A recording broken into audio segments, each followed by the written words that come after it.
Hoy les voy a hablar de la sentencia C-221 de 1998, que nos da una definición y clasificación sobre los recursos naturales renovables y no renovables. Los recursos naturales se clasifican usualmente en renovables y no renovables. Los primeros son aquellos que la propia naturaleza repone periódicamente mediante procesos biológicos o de otro tipo. Esto es, que se renuevan por sí mismos, es decir, crecen, se reproducen y desaparecen, pero al reproducirse tienen la peculiaridad de renovarse, tal como ocurre con las aguas, la vegetación, la fauna y con los suelos que se autofecundan para mantener su producción. Por el contrario, los recursos no renovables se caracterizan porque son elementos que en su composición y formación existen desde tiempos remotos, desde la formación del estrado en donde se encuentran, pero sin cambiar la cantidad. Existen en cantidades limitadas como la piedra, arena y cascajo, y no están sujetos a una renovación periódica por procesos naturales. El magistrado ponente es el doctor Alejandro Martínez Caballero. Los hechos y las consideraciones que dieron lugar son: según el actor, la ley 141 de 1994 es la norma que regula el derecho del Estado a recibir regalías por la explotación de los recursos naturales no renovables y que determina su liquidación y distribución. Ahora, ahora bien, tal norma no contiene una disposición especial que permita a los municipios establecer impuestos sobre la explotación de los recursos naturales no renovables. Por ello, considera el demandante que la demanda viola también el artículo 332 de la Constitución. En cuanto el Estado es el único que puede percibir contraprestación económica por el aprovechamiento de los recursos naturales no renovables, ya que es el propietario de dichos recursos y a quien corresponde intervenir en la explotación de tales recursos.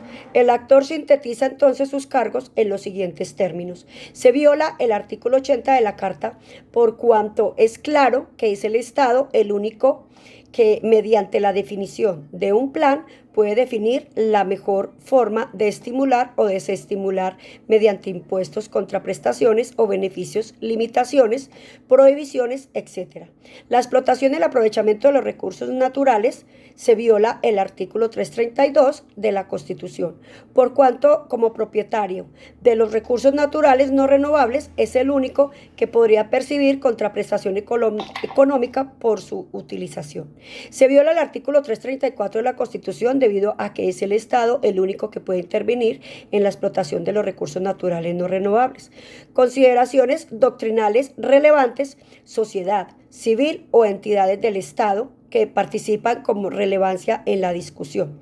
Con todo, se podría objetar que en el régimen jurídico legal colombiano el Estado como tal no es una persona jurídica, como lo cual no podría ser propietario de recursos ni titular de regalías. Sin embargo, la Corte considera que esa objeción no es pertinente, porque es la ley la que debe ser interpretada a la luz de la Constitución y no la Constitución a la luz de la ley.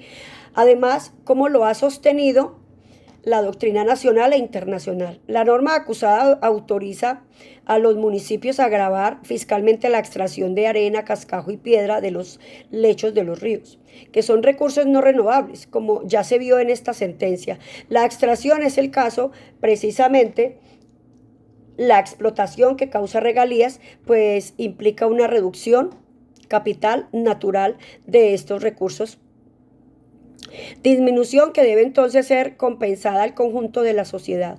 Por quien adelanta esta actividad económica en esas circunstancias, esta disposición está definiendo como un hecho gravable la explotación de un curso no renovable, lo cual, por las razones largamente expuestas en esta sentencia, no es compatible con la Constitución, la cual no autoriza la coexistencia de los impuestos y las regalías.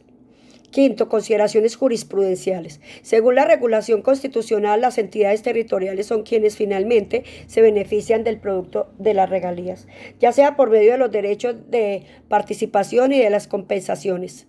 El artículo 360 del Código Penal, o ya sea por la distribución que realiza el Fondo Nacional de Regalías, el artículo 360 del Código Penal. De otro lado, desde el punto de vista literal, los artículos 332 y 360 emplean la palabra Estado, que como hemos visto en general, designa al conjunto de autoridades públicas y no únicamente a la nación. Este uso de la palabra Estado en vez de la palabra nación no parece casual, ya que durante la vigilancia de la Constitución derogada, la jurisprudencia había interpretado el artículo 202 de la Constitución de 1986 como una norma que establecía la propiedad de la nación sobre el subsuelo y todas aquellas minas que no fueran de propiedad privada. Así, según la Corte Suprema de Justicia, estas minas subsisten con una riqueza yacente que pertenece a la nación, mientras que el Consejo de Estado consideraba que por medio del artículo 202 se regresó a la nacionalización total de las minas que pertenecían a los estados soberanos. La jurisprudencia constitucional, así, la Corte Suprema, cuando ejercía la guarda de la Constitución, estableció unos criterios que la Corte Constitucional comparte.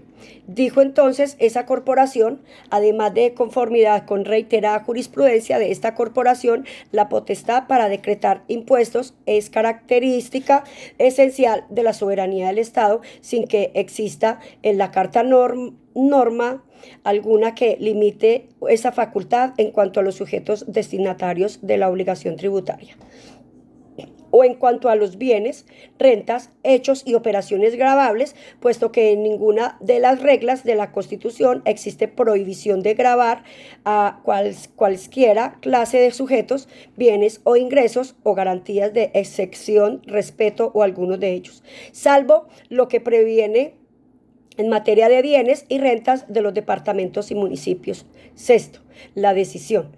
La Corte reitera entonces lo señalado en anteriores decisiones, esto es que es el Estado como tal quien es el titular de las regalías. En ese orden de ideas es natural que la Carta establezca diferentes competencias y derechos de las diversas órdenes territoriales a fin de lograr las finalidades perseguidas por el constituyente.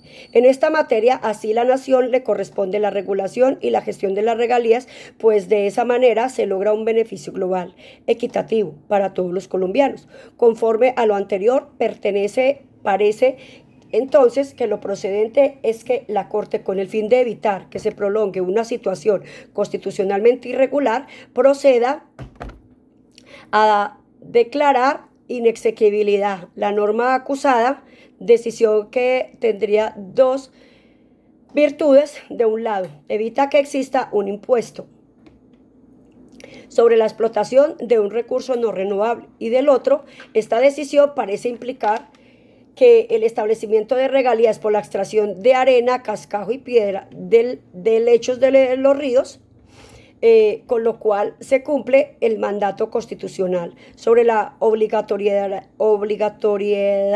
de estas contraprestaciones. En efecto, si la disposición impugnada es reiterada del ordenamiento, entonces podría pensarse que legalmente la arena, la piedra y el cascajo quedan con una regalía del 3%, pues en tal evento adquiere relevancia el artículo 18 de la Ley de Regalías, que dice: los recursos naturales no renovables que no estuvieran sometidos a regalías o impuestos específicos en razón de su explotación con antelación a la vigencia de esta ley, las pagarán a la tasa del 3% sobre el valor bruto de la producción en boca o borde de mina, según corresponda, sus rayas no originales.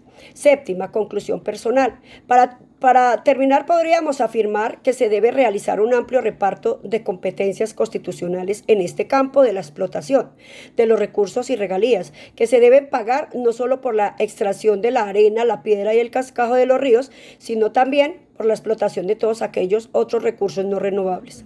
Por lo cual lo considero que en este caso y de manera excepcional es necesario adoptar una forma intermedia de sentencia que, respetando la estructura orgánica del Estado, permita garantizar la supremacía e integridad de la Constitución. Ahora bien, la Corte debe cumplir ese deber de protección sin invadir la órbita del legislativo en la configuración de las regalías, pero haciendo cumplir el mandato constitucional según el cual la explotación de los recursos no renovables causa obligatoriamente en favor del Estado una contraprestación.